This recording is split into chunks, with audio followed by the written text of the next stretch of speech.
চট্টগ্রামের থানায় থানায় আদালতে আদালতে চলছে বেপরোয়া মামলা বাণিজ্য। ছাত্র জনতার আন্দোলনে নিহতের ঘটনাতেই শুধু নয়, এক যুগ দেড় যুগ আগের বিভিন্ন বিচ্ছিন্ন ঘটনায়ও নানা জনকে বাদী সাজিয়ে শত শত নিরীহ মানুষকে আসামি সাজিয়ে চলছে বড় বাণিজ্য। বিএনপি ও জামায়াতে ইসলামীর নামেও চলছে অমানবিক এই ব্যবসা। মামলায় নাম বসানো ও সরানো নিয়ে উঠছে কোটি কোটি টাকা। পুলিশের শীর্ষ কর্মকর্তারা বলছেন, নেতাদের কাছে তারা বেশ অসহায়। কিছু আইনজীবীও এসবে সরাসরি জড়িত। এক এক মামলায় আসামি ধরা ও মামলা থেকে নাম বসানো ও সরানোতেই চোখের আড়ালেই লেনদেন হচ্ছে কোটি কোটি টাকা। এসবে এক প্রকার অসহায় থানা পুলিশ থেকে শুরু করে পুলিশের বড় কর্তারাও। 5 আগস্টের পর থেকে শত শত নিরীহ মানুষকে আসামি বানিয়ে একের পর এক মামলা করছেন রাঙ্গুনিয়া নাজিমউদ্দিন প্রকাশ মাইকেল নামের এক যুবক। সাবেক মন্ত্রী হাসান মাহমুদের এক সময়কার ঘনিষ্ঠ এই নাজিম মাত্র 2 মাস আগে বহিষ্কৃত হন চট্টগ্রাম উত্তর জেলা যুবদল থেকেও। ভুক্তভোগীরা টিম চট্টগ্রাম প্রতিদিনকে বলছেন, মূলত এই আইনজীবীদের চক্রটি সাজানো এসব মামলায় মূল ভূমিকা রাখছে। মামলার এজাহার সাজানো থেকে আসামির তালিকা বানানো, সেই তালিকা আবার আসামিদের কাছে পাঠানো এবং টাকা দিলে নাম কাটানো, এসব কিছুতেই তারা চক্রের হয়ে মূল ভূমিকা পালন করেন। মামলা বাণিজ্যের সঙ্গে জড়িতদের ছাড় নেই এমন কথা বিএনপি ও জামায়াতের শীর্ষ নেতারা বারবার বলে আসলেও মামলা বাণিজ্য উল্টো আরো ফুলে ফেঁপে উঠেছে। অথচ বেশিরভাগ ক্ষেত্রেই দেখা গেছে মামলার প্রকৃত আসামিরা সবাই ধরাছোঁয়ার বাইরে, আটকে যাচ্ছেন নিরীহ লোকজন। আমরা জাতির কাছে আহ্বান জানিয়েছি যে এই ধরনের অপকর্ম কেউ যেন না করে। এটাকে আমরা অপকর্ম বলবো। 10 জন দোষীর সাথে একজন নির্দোষ মানুষকেও যদি ইচ্ছাকৃতভাবে হ্যারাস করার জন্য আসামি করা হয়, পুরাটাই দোষী আমরা বলেছি এই কাজ কেউ করবে না। চট্টগ্রাম প্রতিদিনের অনুসন্ধান বলছে 95% ক্ষেত্রে ঘটনাস্থলে না থাকা লোকজনের নাম আসামি হিসেবে দেয়া হচ্ছে উদ্দেশ্যমূলক এসব মামলায়। বাণিজ্যের কথা চিন্তা করে এদের মধ্যে ব্যবসায়ী, সাংবাদিক, হিন্দু সম্প্রদায়ের লোকজনের সঙ্গে রাখা হচ্ছে একেবারেই নিরীহ লোকজনকেও। অনুসন্ধানে আরো দেখা গেছে 5 আগস্ট শেখ হাসিনা সরকার ক্ষমতাচ্যুত হওয়ার পর থেকে শুধু চট্টগ্রামেই মামলার হুমকি দিয়ে আদায় করা হচ্ছে কোটি কোটি টাকা। হয়রানি থেকে বাঁচতে কিংবা মামলায় আসামি হওয়ার ভয়ে অনেকেই টাকা দিয়ে নিস্তার পেতে চাইছেন, আবার টাকা দিতে না পারায় অনেককে হয়রানিমূলকভাবে বিভিন্ন মামলায় ঢুকিয়ে দেয়া হচ্ছে। নাম প্রকাশ না করার শর্তে টিম চট্টগ্রাম প্রতিদিনকে অনেক ভুক্তভোগী এর সত্যতা নিশ্চিত করেছেন। অনুসন্ধান বলছে, এক শ্রেণীর আইনজীবী সহায়তায় শুরুতে বিএনপি ও জামায়াতের নেতারা এমন বাণিজ্য চালিয়ে এলেও সুযোগ বুঝে এই বাণিজ্যে জড়িয়ে পড়েছে টাউট, ভবঘুরে ও মাদকাসক্তরাও। চট্টগ্রাম প্রতিদিনের অনুসন্ধান বলছে 5 আগস্টের পর শুধু রাঙ্গুনিয়ার এক লোককেই বাদী সাজিয়ে চট্টগ্রাম আদালতে দায়ের করা হয়েছে একে একে বহু মামলা। আবার ওই কথিত বাদী আরো 15 থেকে 20 জনকে বাদী সাজিয়ে মামলা করেছেন একের পর এক। প্রতিটি মামলা দায়েরের আগে বেশ খানিকটা সময় হাতে রেখে শুরু হয় নাম সরানোর জন্য টাকা দাবি। চাহিদা মতো টাকা পাওয়ার পর কখনো টাকার বিনিময়ে, কখনো কম্পিউটার মিস্টেকের অজুহাত দেখিয়ে মামলা থেকে নাম সরানোর আবেদন করা হয় বারে বারে। মামলা বাণিজ্য ঘিরে গড়ে ওঠা এই চক্রের সঙ্গে চট্টগ্রাম, রাঙামাটি ও কক্সবাজারের জামায়াতপন্থী কয়েকজন আইনজীবী ছাড়াও চট্টগ্রাম আইনজীবী সমিতির এক ক্ষমতাধর নেতার নামও উঠে এসেছে চট্টগ্রাম প্রতিদিনের অনুসন্ধানে। অনুসন্ধান বলছে, চট্টগ্রাম আইনজীবী সমিতির ওই নেতা বিএনপির রাজনৈতিক আদর্শের হলেও তার সিন্ডিকেট রয়েছে জামায়াতপন্থী একাধিক আইনজীবী। রাজনৈতিক আদর্শে অমিল থাকলেও মূলত এই মামলা বাণিজ্যের আদর্শে জামায়াত, বিএনপি এসব চিহ্নিত আইনজীবীরা এক আটটা।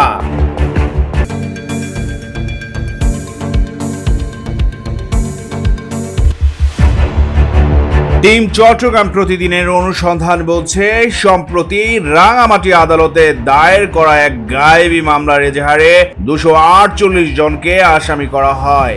রাঙামাটির সিনিয়র আইনজীবী ছাড়াও আসামি হিসেবে এতে ঢোকানো হয় চট্টগ্রামের সনাতনী 20 জন আইনজীবী, এমনকি চট্টগ্রামের 4 জন সাংবাদিকের নামও। এই মামলার কথিত বাদীর দিনকাল 5 আগস্টেই পাল্টে যায়। চট্টগ্রামের রাঙ্গুনিয়ার বাসিন্দা কথিত ওই বাদীর দিন কাটছে এখন মামলা ঠুকে ঠুকে। তার আড়ালে রয়েছে আইনজীবীদের একটি সিন্ডিকেট। আসামি কারা হবে এই সিন্ডিকেটই তার নির্ধারণ করছে। তারাই বাদী সাজায়, আবার তারাই সাক্ষী সাজায়। বাদী কিংবা সাক্ষীরা কেউই জানেন না তাদের মামলায় আসামি কারা। মামলার আগে 2 সপ্তাহ ধরে সাজানো ও পাতানো আসামিদের মোবাইলে কৌশলে পৌঁছে দেয়া হয় মামলার কপি। এরপর সাজানো আসামির পরিচিত লোকজনকে দিয়ে করানো হয় ফোন। প্রস্তাব দেয়া হয় টাকা দিয়ে নাম কাটানোর। আসামিকে সাংকেতিক শব্দে গরু বানিয়ে চলে দর কষাকষি। আবার হুমকিও দেয়া হয় টাকা না দিলে নাম যাবে আরো মামলায়। এভাবে গায়েবী সব মামলায় আসামির তালিকায় উঠে যাচ্ছে অজানা ও অচেনা সব নাম। 8 থেকে 10 বছর আগে পাহাড় ধসে মৃত পরিবারের স্বজন সেজেও মামলা করা হচ্ছে। গত 5 ডিসেম্বর রাঙামাটি পার্বত্য জেলার চিফ জুডিশিয়াল ম্যাজিস্ট্রেট আদালতে 2017 সালে সংগঠিত এক পাহাড় ধসের ঘটনায় সনাতনী সম্প্রদায়ের 20 জন আইনজীবী ও চট্টগ্রামের 4 সাংবাদিক সহ 248 জনকে আসামি করে মামলা করতে গেলে প্রকাশ্যে বেরিয়ে পড়ে সংঘবদ্ধ এক চক্রের পরিচয়। পরে অভিযোগটি ভুয়া বুঝতে পেরে মামলার ফাইলিং আইনজীবী অ্যাডভোকেট জসিমউদ্দিন এজাহারের কপি ছিঁড়ে ফেলেন এবং মামলা করতে অনীহা প্রকাশ করেন। ওই মামলার আসামির তালিকায় নাম ছিল রাঙামাটি আইনজীবী সমিতির নেতা সহ অনেক সিনিয়র সদস্যের নামও। একজনকে বাদী সাজিয়ে রাঙামাটি আদালতে ছুটে যান চট্টগ্রামের 5 আইনজীবী। চট্টগ্রাম প্রতিদিনের হাতে আসা ভিডিও ফুটেজে দেখা গেছে চট্টগ্রামের ওই 5 আইনজীবীর মধ্যে 3 জনই জামায়াতপন্থী আইনজীবী হিসেবে পরিচিত।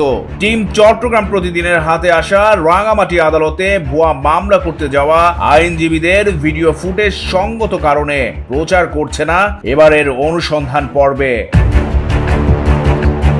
মামলার ওকালতনামায় স্বাক্ষর করা অ্যাডভোকেট জসিমউদ্দিন বলেন, মামলাটি করার জন্য চট্টগ্রাম শহর থেকে 5 জন আইনজীবী এসেছিলেন। তারা রাজনৈতিক তদবির করেন এবং এজাহারটি লিখে আনেন। অভিযোগটি পড়ার সুযোগ না দিয়ে তারা প্রথমে আমার স্বাক্ষর নেয়। পরে ওই এজাহারে বিভিন্ন আইনজীবী, আমার আত্মীয় স্বজন, এমনকি আমাদের আইনজীবী সমিতির সভাপতির নামও দেখতে পায়। তখন তাদের হাত থেকে এজাহারের কপিটি নিয়ে নেই এবং মামলা করতে অস্বীকৃতি জানাই।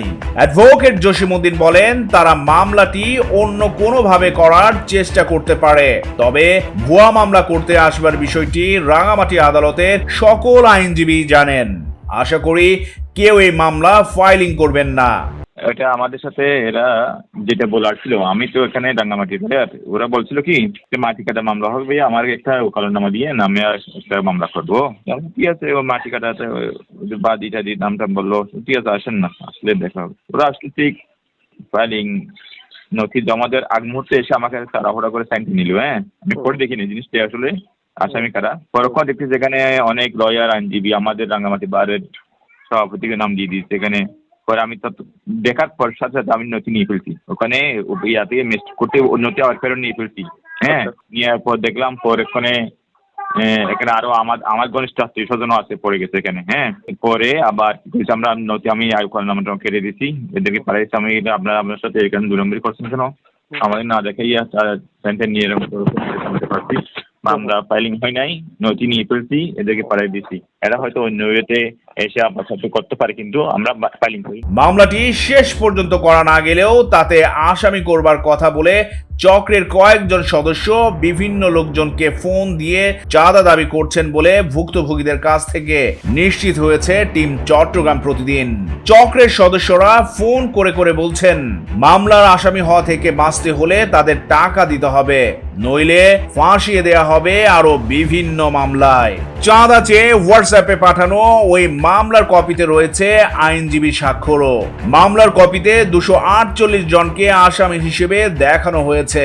আওয়ামী লীগ ও তার অঙ্গ সংগঠনের কিছু নেতা ছাড়া আসামির তালিকায় থাকা লোকজন বেশিরভাগই ঘটনাস্থলের নয়, বাইরের লোক। আসামির তালিকায় রয়েছেন হিন্দু ধর্মাবলম্বী 20 জন আইনজীবী এবং চট্টগ্রামের 4 জন সাংবাদিক। আসামির তালিকায় থাকা কয়েকজন স্বীকার করেছেন মুঠোফোনে মামলার কপি পাঠিয়ে নাম বাদ দেওয়ার কথা বলে তাদের কাছ থেকে টাকা দাবি করা হয়েছে। অনুসন্ধান বলছে 2017 সালে 13 জুন রাঙামাটি পার্বত্য জেলার কাউখালীর কাশখালী এলাকায় একটি পাহাড় ধসের ঘটনা ঘটে। মাটি চাপায় মারা যান ফাতেমা বেগম, মোহাম্মদ ইসাক ও মোহাম্মদ মনির নামের 3 জন। এই ঘটনায় তখন একটি মামলা হয় এবং তা নিষ্পত্তি হয়ে যায়। কিন্তু 5 আগস্টের পর এই পাহাড় ধসের ঘটনা দেখিয়ে চট্টগ্রাম আদালতে বেশ কয়েকটি মামলা হয়। সবশেষ 5 ডিসেম্বর রাঙামাটি আদালতে ওই ঘটনায় মামলা করতে যান 40 বছর বয়সী মোহাম্মদ নাজিম উদ্দিন নামের এক ব্যক্তি। নাজিম উদ্দিন নামের এই লোক রাঙ্গুনিয়ার 13 নম্বর ইসলামপুর বাসুর মোহাম্মদ পাড়ার মৃত নাসির উদ্দিনের ছেলে। তিনি জাতীয়তাবাদী যুবদলের চট্টগ্রামের উত্তর জেলার সহ দপ্তর সম্পাদক ছিলেন। সংগঠন বিরোধী কর্মকাণ্ডে জড়িত থাকবার সুস্পষ্ট অভিযোগে গত 5 সেপ্টেম্বর জাতীয়তাবাদী যুবদলের দপ্তর সম্পাদক নুরুল ইসলাম সোহেল স্বাক্ষরিত এক আদেশে তাকে বহিষ্কার করা হয়। আদালত সূত্র জানিয়েছে 5 আগস্টের পর মোহাম্মদ নাজিম উদ্দিন বাদী হয়ে চট্টগ্রাম আদালতে একাধিক মামলা করেছেন, আবার সাক্ষী হয়েছেন বেশ কয়েকটি মামলায়ও। মোহাম্মদ নাজিম উদ্দিনের করা মামলায় আসামির তালিকায় কোনটিতে 110, কোনটিতে 116 জন, একটিতে 167 জন, আবার অপর একটিতে 278 জনের নাম উঠে এসেছে। অবাক করার বিষয় হলো আগের এসব মামলায় তার ঠিকানা রাঙ্গুনিয়ার ইসলামপুর দেখানো হলেও 5 ডিসেম্বর করতে যাওয়া মামলায় রাঙামাটির কাউখালীতে তার বর্তমান ঠিকানা দেখানো হয়। আদালত সূত্র বলছে চট্টগ্রাম শহরের ঠিকানা দেখিয়েও মামলা করেছেন এই নাজিম উদ্দিন। খোঁজ নিয়ে জানা গেছে বহিষ্কৃত যুবদল নেতা নাজিম উদ্দিন এক সময় সাবেক তথ্যমন্ত্রী হাসান মাহমুদের ঘনিষ্ঠজন ছিলেন। এলাকায় তিনি মাইকেল নামেও বেশ পরিচিত। আওয়ামী লীগের আমলে হাসান মাহমুদের প্রশ্রয়ে জড়িয়ে পড়েন নানা অপকর্মে। অনুসন্ধান বলছে নাজিম উদ্দিন অন্তত 6টি মামলার অভিযুক্ত আসামি। তবে পুলিশ বলছে তার বিরুদ্ধে আরো মামলা থাকতে পারে। আইনজীবীরা বলছেন সাধারণত পাহাড় ধসের মামলাগুলো পরিবেশ অধিদপ্তর ও জেলা প্রশাসকের বিরুদ্ধে করা হলেও এ মামলায় আসামি করা হয়েছে রাজনৈতিক ব্যক্তি, আইনজীবী, সাংবাদিক ও সাধারণ মানুষকে। এ বিষয়ে জানতে মোহাম্মদ নাজিম উদ্দিনের মুঠোফোনে একাধিকবার যোগাযোগের চেষ্টা করা হলেও প্রতিবারই তিনি কল কেটে দেন। পরে বিষয়টি জানিয়ে তার হোয়াটসঅ্যাপের নম্বরে খুদে বার্তা পাঠানো হলেও কোনো সাড়া মেলেনি। রাঙামাটি আদালতে এই মামলা করতে যাওয়া চট্টগ্রাম আদালতের 5 আইনজীবীর মধ্যে ভিডিও চিত্রে দেখা গেছে চট্টগ্রাম আদালতের এপিপি জিয়াউল হক জিয়াকে। তিনি চট্টগ্রাম প্রতিদিনকে বলেন, মামলাটি আমরা করিনি। মামলায় রাঙামাটি আইনজীবী সমিতির বর্তমান সভাপতি রফিক সাহেব ও সাবেক পিপির নাম ছিল। আমরা তাদের নাম কেটে দিয়েছি। কোনো ব্যক্তি যেন হয়রানি না হয় সেজন্য আমরা মামলাটি নিয়ে আসছি। ওখানে মারা গেছে 150 জন। যারা ভিকটিম হয়েছে তারাই মামলাগুলো করছে। তারা এতদিন মামলাগুলো করতে পারেনি। এখানে বিষয় হলো যে মামলাটা আমরা করি নাই। বিষয়টা হলো যে কথাটা আপনি বলছেন, ওখানে বারের প্রেসিডেন্ট, বর্তমান রানিং প্রেসিডেন্ট এবং সাবেক পিপি রফিক সাহেব, উনি নামও আসছে, এগুলো আমরা নামটা কেটে দিয়েছি। এখন আমাদের কথা হলো যে আমরা কোনো ব্যক্তি যেন হয়রানি না হয়, এটা আমাদের কথা। এই জন্য মামলাটা নিয়ে আসছি। এখানে যারা প্রকৃত অপরাধী, মানে এখানে মারা গেছে তো আপনার 1-2 জন না, মারা গেছে প্রায় 150 জন। 150 জনের উপরে মারা গেছে। এখানে আর্মিও মারা গেছে, অনেকে মারা গেছে। এখন যারা যারা পারিবারিকভাবে ভিক্টিমাইজ হয়েছে বা যারা আপনার ভিক্টিম হয়েছে, ওরা মামলাগুলো করতেছে। এখন কিন্তু মামলাগুলো সুরতাল রিপোর্ট থেকে শুরু কোনো কিছু করতে পারে নাই, দেয় নাই, বাড়ি দিয়ে ফেলছে, বুঝলেন নাই। চট্টগ্রাম আদালতে 20 জন আইনজীবী ও 4 সাংবাদিকও ওই ঘটনায় জড়িত কিনা এমন প্রশ্নে অ্যাডভোকেট জিয়াউল হক বলেন, আমি তো ওখানকার আইনজীবী না, মামলাটি করেছে ওখানকার আইনজীবী। মামলা করতে ওখানকার আইনজীবী লাগে এবং ওখানকার সমিতির সদস্য হতে হয়। আমাদের নিয়ে গেছে, আমরা বেড়ানোর উদ্দেশ্যে গিয়েছি। এই সুযোগে মামলাটাও শুনানি করলাম, দেখলাম ওখানকার আইনজীবীরা আসামি হয়ে গেছে, সেজন্য মামলাটি করেনি, চলে এসেছি। যারা নিরীহ ব্যক্তি তাদের বাদ দিয়ে মামলা করব। আমি তো ভাইজান, আমি তো লয়ার হিসাবে আমি জাস্ট ওখানে তো গেছি যে চিটং থেকে হায়ার করে নেওয়া, কিন্তু ওখানে তো মামলাটা করতেছে যে ওখানে লয়ারে, বুঝছেন? আমরা তো চিটংয়ের লয়ার, এখানে একটা জেলা থেকে যদি মামলা করে সে জেলার লয়ার লাগে, ওখানে আপনার সমিতির সদস্য হইতে হয়। আমি তো এত কিছু জানি না। ওই যে ইয়াটা রেডি করছে তারা, এবং সেখানে লয়ারও রাঙ্গামাটির।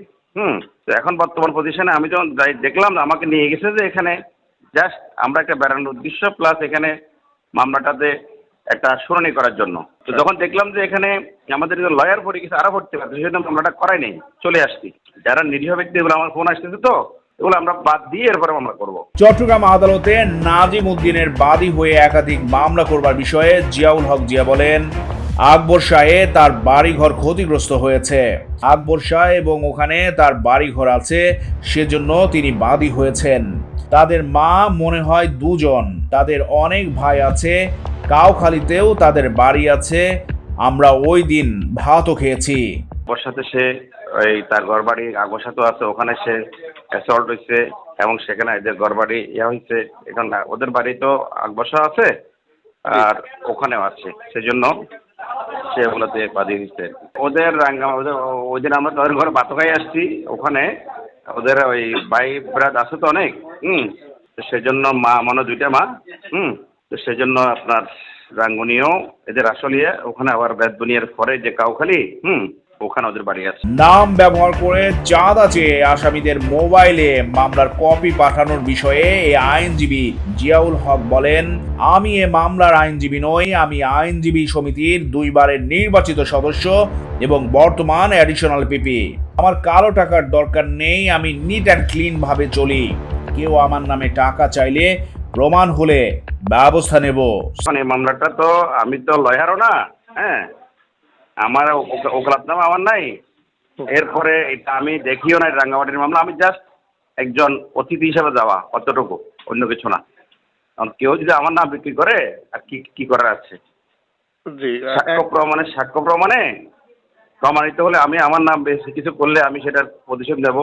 কারণ আমি বর্তমান এডিশনাল পিপি, হ্যাঁ, আইনজীবী হিসেবে 2 বার নির্বাচিত। আমি ওরকম কালো টাকা, ওরকম খারাপ কিছু টাকা ওগুলা আবার খাওয়ার অভ্যাস নাই, ঠিক আছে? আমি কিন্তু ক্লিন চলি, আমার ওকালাতি আছে, আমার ব্রিফ আছে। অ্যাডভোকেট জিয়াউল হক জিয়া নিজেকে একজন বাংলাদেশ জামায়াতে ইসলামীর লোক এবং চট্টগ্রাম আইন কলেজের শিবিরের সাবেক সভাপতি বলে জানান। আমি জামাতের সংগঠনের সাথে জড়িত, সাবেক আইন কলেজের সভাপতি আমি শিবিরের। এ বিষয়ে চট্টগ্রাম আইনজীবী সমিতির সভাপতি মোহাম্মদ নাজিম উদ্দিন বলেন, এসব বাণিজ্যের মামলা, এ মামলাগুলো নিয়ে আমাদের কোনো কথা নেই। এরা টাউট বাটপার, এসব করে ধান্দাবাজির জন্য। আপনারা লিখে দেন যেন এসব মামলা না নেয়। আমার পক্ষ থেকে যা করার তা আমি করব। মামলা করে মানুষকে জিম্মি করে ফায়দা লোটে। ওর নাম নাজিম উদ্দিন মাইকেল মনে হয়। কিছুদিন আগে তাকে আমি আদালতে মারতে চেয়েছিলাম। আমি জিয়াকে ডাকবো, আরো কয়েকজন আমাকে অভিযোগ করেছে, ওরা টাউট, আপনি লিখতে পারেন। ধরনের মামলাগুলো, এগুলো বাণিজ্যের মামলা, এগুলাতে আমাদের কোনো সে নাই। এগুলা টাউট বাটফার, এগুলা টান্দাবাজ, এগুলা করে কিছু পয়সা কামানোর জন্য। আপনারা লিখে দেন এই ধরনের মামলা কেউ যেন ইয়া না করে। আমার পক্ষ থেকে যা করার আমি স্যার সাহায্য করি। এগুলো টাউট এগুলো টাউট বাটফার, এগুলো হচ্ছে মামলা করে মানুষকে জিম্মি করে, এগুলা মানে ফায়দা লোটার জন্য করে। আমি ওই নাজিমুদ্দিনের ফাইলিটার নাম নাজিমুদ্দিন মাইকেল না কি বোঝায়, কোর্টে ডাকতে চাইছিলাম কিছুদিন আগে, ডাকছিলাম আমি জিয়াউদ্দিনকে ডাকবো। আমি আরো কয়েকজন অভিযোগ করছি, জিয়াউদ্দিনকে ডাকবো। এগুলো টাউট এগুলো লিখতে পারেন আপনি, টাউট বাটপার এগুলো। এই নাজিমুদ্দিন মাইকেল টাউটে গেছে, এখন বাণিজ্য করতেছে, মামলা মোকদ্দমা দিয়ে নিরীহ মানুষের নাম দিয়ে। এবং আমি দেখি না, আমি অ্যাকশন নেব। আমি শুনছি এমনি আমার কাছে একটা কবি একজনে পাঠাইছে, আমি দেখছি। অনুসন্ধান বলছে রাঙামাটি আদালতে মামলা করতে না পেরে ফিরে এসে চক্রটি এখন পাল্টেছে মামলার বাদীর ধরন। পরিকল্পনা করছে নাজিমউদ্দিন মাইকেলকে বাদী না সাজিয়ে বিএনপির নেতাকর্মী সাজিয়ে এক সপ্তাহের মধ্যে ওই চক্রটি চট্টগ্রাম আদালতে মামলা করতে পারে আরো 3টি। মামলার আসামিদের নাম ও তালিকাও এসেছে চট্টগ্রাম প্রতিদিনের হাতে। এরপরও নাজিমউদ্দিন মাইকেলের বক্তব্য জানতে চায় টিম চট্টগ্রাম প্রতিদিন। বেশ কয়েকদিন পর 14 ডিসেম্বর শনিবার রাতে ফোন রিসিভ করেন একাধিক মামলার বাদী নাজিমউদ্দিন। তিনি এ প্রতিবেদকের পরিচয় জানতে চান এক নয় বহুবার। একের পর এক পরিচয় জানবার পর নিজের পরিচয় গোপন করে নাজিমউদ্দিন মাইকেল নিজেকে তার ছোট ভাই আজিমউদ্দিন পরিচয় দেন টিম চট্টগ্রাম প্রতিদিনকে। জি, নাজিম ভাই বলছিলেন? নাজিমউদ্দিন? নাজিম ভাই, আমি নাজিমউদ্দিন সোহান বলছিলাম চট্টগ্রাম প্রতিদিন থেকে। হ্যালো, থেকে ভাইয়া? হ্যাঁ ভাইয়া, চট্টগ্রাম প্রতিদিন থেকে আমি সোহান বলছিলাম। এই নাজিম ভাই না, এখন নাজিম ভাই একটু কাজে গেছিল ভাইয়া। আপনি তো নাজিম ভাই ভাই, আমি তো আপনার সাউন্ডটা বুঝতেছি। আমা হ্যাঁ, আপনি আপনি কে? নাই কেউ না, দিশা 5 মিনিট বাদ আসবে। আপনি কে? আমি ছোট ভাই কি নাম আপনার? আজিমউদ্দিন। আজিমউদ্দিন। আগস্টের পর থেকে সংঘবদ্ধ চক্র হাতিয়ে নিয়েছে কোটি কোটি টাকা। এই চক্রের তৎপরতা নিয়ে চট্টগ্রাম প্রতিদিনের হাতে এসেছে বিস্ময়কর সব তথ্য ও প্রমাণ। আগামী পর্বে থাকছে এ নিয়ে বিস্তারিত প্রতিবেদন। চট্টগ্রাম প্রতিদিন নিউজ ডেস্ক।